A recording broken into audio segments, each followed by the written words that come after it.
Dahulu kala ada seorang saudagar kaya yang memiliki 3 orang putri. Putri bungsu disebut kecantikan. Para suster tidak menyukainya karena dia adalah favorit semua orang. Suatu hari sang ayah akan pergi ke kota dan bertanya kepada putri-putrinya apa yang harus dibawa sebagai hadiah. Para kakak perempuan meminta gaun dan perhiasan berharga, dan yang lebih muda meminta mawar merah, yang paling indah di dunia. Pedagang itu menjadi bijaksana, tetapi berjanji bahwa dia akan melakukan segala kemungkinan untuk menemukan bunga seperti itu. Dan berangkat. Sang ayah dengan cepat menemukan hadiah untuk anak perempuannya yang tertua, tetapi untuk yang termuda dia tidak dapat menemukannya. Setiap mawar yang ditemui pedagang dalam perjalanannya lebih indah dari yang sebelumnya. Kemanapun dia melihat. Dan kemudian jalan membawanya ke hutan lebat. Di sana sangat gelap dan dingin. Tiba-tiba cahaya muncul di kejauhan. Mendekati, pedagang itu melihat sebuah kastil kuno yang besar, semuanya dari emas dan berlian. Memasuki gerbangnya, dia memasuki aula yang penuh dengan permata. Dia melihat bahwa ada meja di tengah aula, dan tidak ada piring di atasnya, dan semua piring terbuat dari perak dan emas.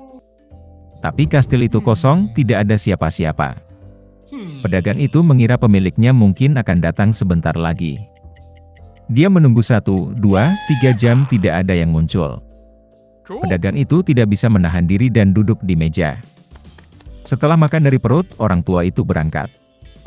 Mengemudi di sepanjang gang, pedagang itu melihat semak mawar dengan keindahan yang belum pernah terjadi sebelumnya, dan teringat permintaan putri bungsunya.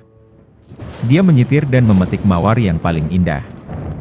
Pada saat yang sama, kilat menyambar, guntur menyambar, terdengar suara gemuruh, dan bangkit, seolah-olah keluar dari tanah, di depan pedagang dan bukan binatang atau manusia, tetapi semacam monster, mengerikan dan berbulu.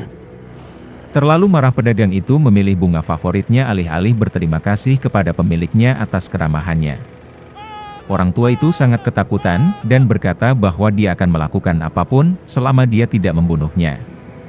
Untuk pelanggaran seperti itu, binatang itu setuju untuk menikahi salah satu putrinya.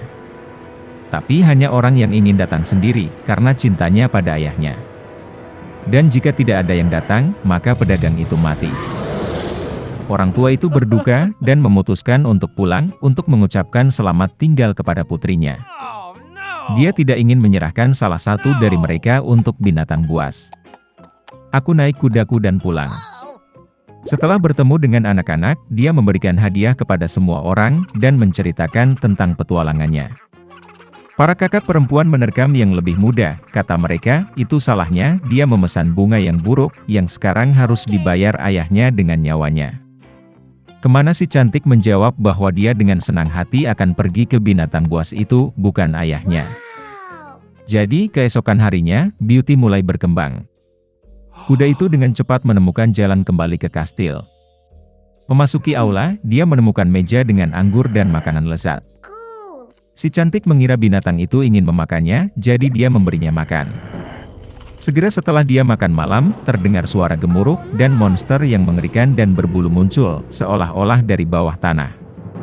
Dan binatang itu berkata kepada kecantikan bahwa karena dia sendiri datang ke sini atas kemauannya sendiri, itu berarti dia memiliki hati yang baik. Dan monster itu juga akan baik padanya. Dan dengan kata-kata ini, binatang itu menghilang. Bangun di pagi hari, Beauty memutuskan untuk berjalan-jalan. Memasuki salah satu ruangan, dia melihat tulisan di atas meja, apapun keinginan kecantikan, aku akan lakukan. Gadis itu berpikir bahwa bagaimanapun monster itu baik, dan mungkin dia tidak akan memakannya. Jadi mereka hidup untuk waktu yang lama, binatang itu memperlakukan kecantikan dengan sangat baik, dan memenuhi semua keinginannya. Suatu hari gadis itu bermimpi ayahnya sakit. Dia benar-benar ingin mengunjunginya. Si cantik menangis dengan air mata meminta Beast untuk melepaskannya, dan berjanji bahwa dia pasti akan kembali. Monster itu menjawab bahwa dia bebas, dan dapat kembali kapanpun dia mau. Keesokan harinya, si cantik mengenakan pakaian termahal dan pergi ke ayahnya. Dia sangat senang melihat putrinya selamat dan sehat. Kakak-kakak perempuannya berlari dan melihat bahwa dia menjadi lebih cantik, dan bahkan berpakaian seperti ratu. Seminggu kemudian, Beauty bermimpi bahwa binatang itu terbaring di rumput di taman dan sekarat. Dia terbangun dengan ketakutan dan memutuskan untuk segera kembali dan menyembuhkannya. Ketika gadis itu mendekati kastil, dia melihat tubuh Beast yang tak bernyawa di atas rumput. Hatinya hancur karena kasihan. Si cantik berlari ke arahnya dengan air mata, dan menciumnya. Dan pada saat yang sama petir menyambar, guntur menyambar, seluruh kastil diterangi dengan cahaya terang, dan musik dimainkan di mana-mana. Monster itu menghilang, dan sebagai gantinya pangeran yang paling menawan berbaring di atas rumput. Dia memberitahu Beauty bahwa peri jahat ini telah menyihirnya dan mengubahnya menjadi monster sampai seorang gadis cantik jatuh cinta padanya dan ingin menikah.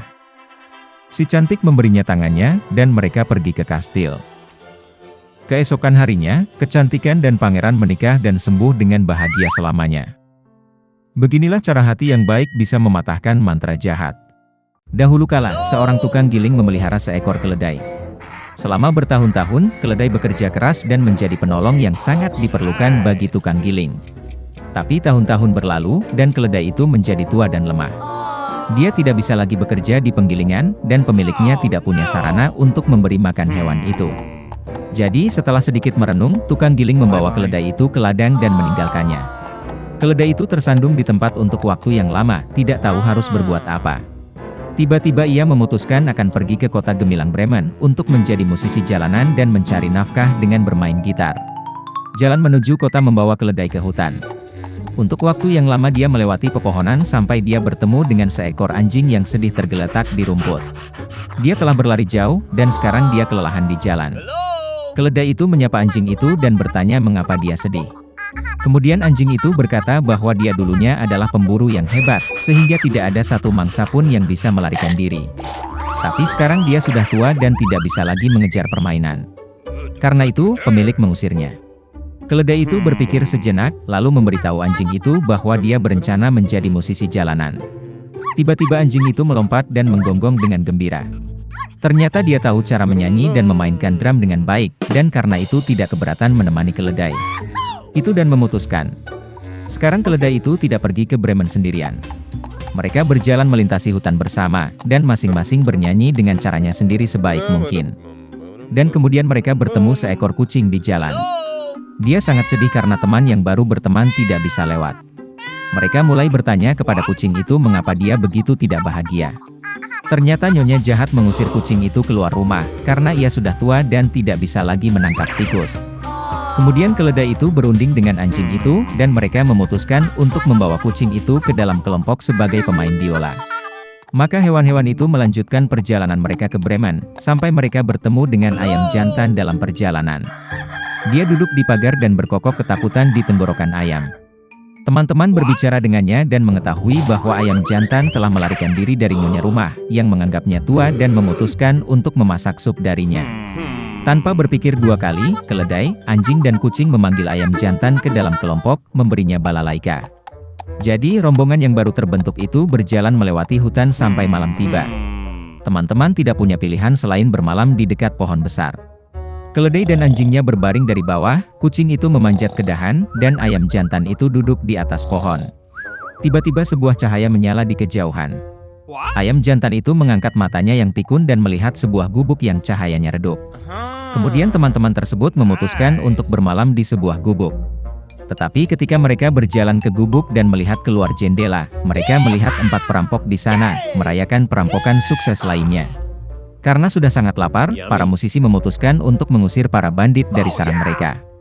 Dan sekarang sebuah rencana telah matang di benak teman-teman. Keledai itu jatuh di ambang jendela, anjing itu duduk di atas keledai, kucing di atas anjing, dan seekor ayam jantan ternyata ada di puncak piramida. Kemudian keledai mulai berteriak, anjing menggonggong, kucing mengeong, dan ayam jantan berkokok. Takut dengan kemunculan monster yang tiba-tiba, para perampok lari keluar gubuk dengan ketakutan. Dan teman-teman dengan senang hati menetap di gubuk itu. Mereka memakan makanan para perampok dan pergi tidur dengan tenang. Namun, para bandit tidak mau menerima kenyataan bahwa sarang mereka diambil alih. Dan kemudian mereka mengirim salah satu perampok untuk menyelidiki. Di bawah kegelapan malam, dia berjalan ke dalam gubuk, tetapi dalam kegelapan tidak memperhatikan kucing itu dan menginjaknya. Kucing itu menggaruk kaki bandit itu dengan marah. Anjing itu menggigit tangannya, ayam jantan mematuk kepalanya, dan keledai itu menendang kuku kakinya dengan sekuat tenaga. Jadi, bandit itu lari keluar dari gubuk dengan ngeri dan memberitahu perampok lainnya bahwa raksasa yang mengerikan telah menetap di sarang mereka, dari siapa lebih baik menjauh. Sejak saat itu, tidak ada yang mengganggu teman-teman di rumah hutan. Mereka hidup damai dan harmonis dan menyebut diri mereka musisi kota Bremen.